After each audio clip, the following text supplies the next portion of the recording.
Antara paparan menarik hari ini.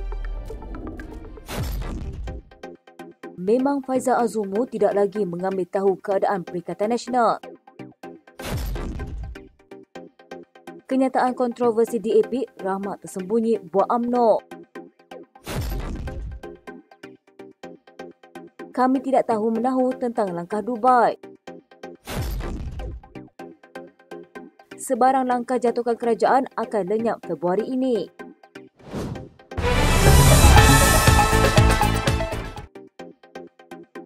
Seorang pemimpin UMNO menggesa Jabatan Komunikasi Komuniti JKOM di bawah Kementerian Komunikasi dirombak secara menyeluruh selepas agensi itu mendakwa wujud langkah Dubai. Minggu lalu, Timbalan Ketua Pengarah JKOM Ismail Yusof mendakwa wujud langkah Dubai ketika percutian pemimpin Perikatan Nasional di UAE baru-baru ini. Ahli Majlis Kerja Tertinggi UMNO Puan Zarkashi menyifatkan dakwaan Ismail cetek dan menyebabkan kerajaan menjadi defensif susulan beberapa nama dalam kerajaan disebut-sebut terbabit dalam gerakan itu. Katanya, apa keperluan Timbalan KP JKOM memainkan isu langkah Dubai? Imej JKOM semakin merundum selepas kontroversi bekas ketua pengarahnya Agus Yusof dan pembantu beliau Abdul Wahab Abdul Qadir jalani. Maka amat wajar JKOM dirombak secara menyeluruh, rebranding total dan dipimpin oleh mereka yang lebih kompeten. Sebelum ini, Ismail dilaporkan mendakwa gerakan menumbangkan kerajaan perpaduan pimpinan Datuk Seri Anwar Ibrahim di Dubai turut membabitkan tokoh politik veteran berpengaruh yang bergelatun menggunakan dana asing. Pertemuan itu didakwa bertujuan membahagikan tugas kepada ejen untuk mengenal pasti ahli parlimen yang boleh menukar sokongan kepada pembangkang bagi membentuk kerajaan baru. Timbalan Perdana Menteri Datuk Seri Dr. Ahmad Zahid Hamidi dilaporkan berkata, beliau tahu mengenai langkah Dubai sebelum individu terbabit mendarat di bandaraya itu, tetapi enggan mendedahkan nama individu berkenaan. Ahli Parlimen Nipis, Abdul Rahman Muhammad membuat laporan polis berhubung tuduhan beliau bersubahat dengan pembangkang dalam usaha menjatuhkan kerajaan. Timbalan Menteri Sumber Manusia itu berkata, tuduhan jahat beliau terlibat langkah Dubai sengaja direka untuk menimbulkan polemik dan mencetuskan kegelisahan rakyat. Seorang penganalisis politik berpendapat UMNO mendapat manfaat daripada kontroversi dicetus pemimpin DAP baru-baru ini, termasuk kenyataan mengenai isu menyentuh kaum dan agama. Azmi Hassan dari Akademi Nusantara berkata, kenyataan kontroversi pemimpin DAP membolehkan UMNO meningkatkan kedudukannya sebagai pembela Islam dan orang Melayu. Bulan lalu, cadangan ahli parlimen beruas Menkumham melantik pakar perlembagaan bukan Islam dalam jawatan kuasa khas untuk mengkaji konflik antara undang-undang syariah dan perlembagaan persekutuan dikritik pemimpin UMNO.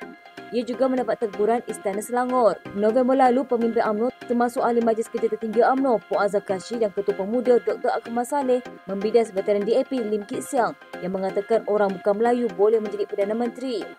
Gesaan pengurusi DAP Kuala Lumpur Tan Kok Wai untuk melaksanakan pilihan raya pihak berkuasa tempatan di ibu kota pula tidak dipersetujui UMNO. Azmi berkata isu itu memberi peluang kepada UMNO untuk mengkritik saingan tradisinya yang kini sekutu dalam kerajaan perpaduan secara terbuka dengan memberikan persepsi ia tidak goyah daripada usahanya memperjuangkan kepentingan orang Melayu dan Islam. Katanya, jadi kontroversi yang dicetuskan DAP ini adalah rahmat tersembunyi. Beliau berkata kontroversi itu juga membolehkan UMNO menangkis dakwaan pembangkang bahawa ia tunduk kepada DAP. Katanya, UMNO membuktikan ia tidak takut kepada DAP dan menunjukkan di bawah kerajaan perpaduan ia masih relevan serta mampu menjaga kepentingan orang Melayu. Bulan lalu, bekas Ahli Majlis Kerja Tertinggi UMNO Isham Jalil mendakwa orang Melayu menolak parti itu kerana tersasar daripada prinsip terasnya dan sanggup menjadi penjilat DAP.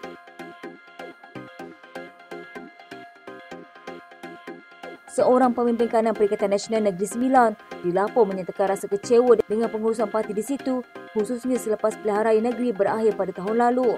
Selain tidak mendapat peruntukan daripada kerajaan negeri, PAS Negeri Sembilan juga mendakwa pengerusi Perikatan Nasional Negeri itu, Ahmad Faizal Azumu, tidak mengambil tahu lagi tentang hal-hal parti. Dalam nada yang keberatan, Pesuruhjaya PAS Negeri Sembilan, Rafi'i Mustafa dilaporkan berkata, dia terpaksa mendedahkan mengenai keadaan PN kerana pelbagai masalah yang dihadapi mereka. Katanya, namun saya terpaksa berterus terang, sejak PRN lalu, memang beliau Ahmad Faizal tidak lagi mengambil tahu keadaan PN di negeri ini. Kami sudah menang 5 kerusi. Oleh itu, perlu dibuat kerja dan usaha penyelarasan terutama bagi membantu kesemua arun kita ini. Ahmad Faizal merupakan orang nombor 2 dalam bersatu selepas presidennya Mudi Yassin. Dia dilantik sebagai pengerusi PN di Negeri Sembilan bagi menggantikan Idris Shazli Sid yang digugurkan pada 2 Jun 2023. Untuk rekod, ini bukanlah kali pertama PAS merungut mengenai kepimpinan Ahmad Faizal. Hanya kira-kira 5 bulan selepas dilantik, PAS Negeri Sembilan melaporkan mereka melihat Ahmad Faizal seolah-olah tidak berminat untuk melaksanakan tugas tersebut. Sebagai reaksi, Ahmad Faizal berkata dia bercadang untuk merujuk isu berkenaan kepada Majlis Pimpinan Tertinggi Bersatu dan berpendapat tidak ada masalah jika jawatan tersebut disandang anak Negeri Sembilan. Rafi'i berkata pengabaian berkenaan tidak sepatutnya berlaku, terutama apabila PN memiliki 5 adun dalam Dewan Undangan Negeri Sembilan. Dia juga Timbalan Pengerusi PN Negeri Sembilan menambah, untuk membolehkan setiap adun berkhidmat kepada rakyat, parti itu perlu berada dalam keadaan stabil. Katanya kedudukan seseorang pengerusi PN di negeri-negeri adalah keputusan PN Pusat dan selaku Timbalan Pengerusi PN Negeri Sembilan, dia berharap isu tersebut dapat diselesaikan segera. Katanya bagi saya tidak masalah jika PN Pusat mahu kekalkan Ahmad Faizal asalkan gerak kerja di negeri ini boleh berjalan seperti biasa. Menurut Rafi'i, di peringkat PAS sendiri, mereka sudah menubuhkan sekretariat sendiri untuk membantu 3 adun dalam parti itu, tetapi berpendapat sepatutnya ia digerakkan atas nama PN. Dalam PRN yang diadakan pada 12 Ogos tahun lalu, PAS memenangi kursi Serenting, Paroi dan Bagan Pinang, manakala 2 lagi kursi dimenangi bersatu iaitu Labu dan Gemas. Pengarah Pilihan Raya Perikatan Nasional Muhammad Sanusi Makno mengakui mereka sentiasa mencuba untuk menjatuhkan kerajaan sedia ada dan menganggap langkah tersebut seperti menjaringkan gol dalam perlawanan bola sepak.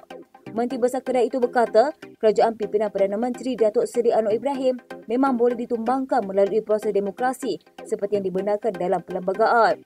Merujuk kepada tindakan kerajaan menerima sokongan 5 ahli parlimen PN baru-baru ini, Sanusi berkata langkah tersebut digambarkan sebagai mengikut perlembagaan. Justru katanya tindakan PN menarik sokongan ahli parlimen dari BN dan PH juga boleh dianggap sama. Sokong dia tak apa. Kalau tak sokong dia takkan tak boleh. Tentulah boleh juga. Saya terasa mencuba, pihak yang satu lagi saya bertahan macam itulah kan. Lama mula takkan nak biar mereka je skor, kita tak boleh skor. Kita skor sama. Dia yang juga pengarah Pilihan Raya PAS Pusat berkata demikian sebagai mengulas pernyataan tentang gerakan menggulirkan kerajaan digelar sebagai langkah Dubai yang didakwa didalangi beberapa pemimpin PN serta ahli parlimen kerajaan. PN dan beberapa ahli parlimen Barisan Nasional yang didakwa dekat dengan pembangkang juga menafikan terlibat dalam gerakan tersebut. Kata Sanusi, kerajaan menggunakan peluang daripada kelompongan Akta Anti Lompat Parti semasa menerima sokongan ahli parlimen PN bagi kawasan Kuala Kangsar, Labuan, Gomusang, Jeli dan Bukit Gantang. Proses yang dibenarkan oleh undang-undang boleh dijalani. Menurut Sanusi lagi, langkah Dubai itu sebenarnya lebih sesuai digelar sebagai langkah cawkit kerana perbincangan menjatuhkan kerajaan sebenarnya sudah berlangsung sejak di Kuala Lumpur. Kan dia langkah Dubai, langkah cokek saja. Pasal benda tu dibincang, dibuat di Kuala Lumpur je pun. Tak biar pergi Dubai. Saya rasa Dubai tu dummy sajalah. Sebab dia nak pergi berjalan ke Dubai. Bagaimanapun, Sanusi enggan memberikan pengesahan ketika diminta mengulas lebih lanjut mengenai perkara itu. Dia kemudian menegaskan keyakinan kerajaan perpaduan tidak boleh bertahan sehingga tamat penggalnya atau sehingga pilihan raya umum ke-16 diadakan. InsyaAllah berlaku. Saya yakin akan berlaku. Saya yakin akan berlaku. Maksudnya saya yakin kerajaan sedia ada akan bertahan. Tak akan bertahan sampai 5 tahun. Bekas Perdana Menteri Tun Dr. Mahathir Mohamad tidak terbabit dengan langkah Dubai yang tidak wujud. Pengerusi Mobilisasi Sekretariat Proklamasi Orang Melayu, Khairuddin Abu Hassan berkata, pihaknya tidak tahu menahu mengenai langkah Dubai yang didakwanya dicipta oleh Presiden UMNO Ahmad Zahid Hamidi. Katanya sesungguhnya kami tidak tahu menahu tentang langkah Dubai yang pada hakikatnya tidak pernah wujud tetapi diciptakan demi agenda politik Presiden UMNO. Bagaimana nak tuduh kononnya Tun Mahathir terlibat dengan langkah Dubai di mana perkara tersebut tidak pernah wujud. Langkah Dubai adalah satu imajinasi liar yang berbentuk ilusi tanpa asas kebenaran. Ini semua cerita dongeng yang direka untuk memulihkan kekuatan kedudukan Presiden UMNO semata-mata. Khairuddin diminta mengulas mengenai dakwaan pihak tertentu yang mengaitkan Dr. Mahathir dengan gerakan menjatuhkan kerajaan pimpinan Perdana Menteri Datuk Seri Anwar Ibrahim. Ahmad Zahid mengesahkan memang wujud gerakan mahu menjatuhkan kerajaan dikelar langkah Dubai seperti dilaporkan beberapa hari lalu. Bahkan Timbalan Perdana Menteri itu mendakwa gerakan berkenaan bukan sahaja didalangi pemimpin dari parti pembangkang, bahkan turut disertai individu tertentu dari blok kerajaan. Kata Ahmad Zahid, dia menerima laporan perisikan berkaitan gerakan itu sebaik saja individu terbabit tiba di lokasi yang dilaporkan serta selepas mereka selesai mengadakan pertemuan. Bagaimanapun, Anwar memilih untuk tidak mengambil pusing mengenai rancangan sulit yang dinamakan Langkah Dubai untuk menggulingkan kerajaannya baru-baru ini. Sambil mengakui menyedari rancangan seumpama itu, dia sebaliknya berkata, tumpuan kerajaan adalah untuk membangunkan negara. Mengulas lanjut, Khairuddin berkata, buat masa ini, Dr. Mahathir tidak terbabit dalam politik kepartian. Sebaliknya memberi fokus pada usaha menyatukan orang Melayu. Katanya Tun M hanya mahu memperkasakan semula kedudukan orang-orang Melayu tanpa mengganggu-gugat hak-hak bangsa lain seperti mana yang termaktub dalam perlembagaan. Dalam erti kata lain, Tuan M ingin menembus semula maruah Melayu agar dihormati oleh semua pihak baik di dalam maupun di luar negara. Sebab itulah Tuan M tidak mahu menganggotai sebagai ahli dalam mana-mana parti politik. Jelasnya Dr. Mahathir mahu menumpukan dalam bidang pembangunan ekonomi, khususnya membantu memajukan negeri di bawah SG4 iaitu Kelantan, Terengganu, Kedah dan Perlis. Sebarang langkah maupun usaha untuk menjatuhkan kerajaan pimpinan Perdana Menteri Datuk Seri Anwar Ibrahim akan tak nokta Februari nanti selepas Sultan Johor menjadi yang di-Pertuan Agong. Penganalisis sosiopolitik dari Universiti Malaya, Dr. Abdul Mukib Muhammad, yakin selepas kegagalan langkah Dubai, parti politik akan lebih realistik dalam mengatur sebarang gerakan selepas ini. Katanya, saya rasa selepas daripada kegagalan langkah Dubai ini, saya rasa parti-parti politik atau politiko sudah pun mula bersifat realistik dan juga lebih berhati-hati untuk menggerakkan gerakan yang sama. Terutamanya selepas ini kita akan ada yang di-Pertuan Agong dari Johor. Yang mana kita lihat kenyataan bakal Agong iaitu Sultan Ibrahim Sultan Iskandar itu sudah pun menunjukkan satu reaksi bagaimana sikap baginda terhadap mana-mana pihak yang cuba menggoyahkan kerajaan yang sedia ada. Pada saya itu satu kenyataan yang nature sebenarnya. Bukan bermaksud seripaduka mahu mencampuri urusan politik dan sebagainya. Tetapi kenyataan itu kenyataan bersifat harapan dan juga sedikit sebanyak akan memberi kesan kepada Perikatan Nasional. Sebab apabila kenyataan dikeluarkan bakal Agong, pada saya itu perlu menjadi pertimbangan yang lebih khusus daripada PN daripada pembangkang. Katanya melalui langkah Dubai jelas pembangkang gagal kerana mereka sering melakukan propaganda yang memainkan isu sama.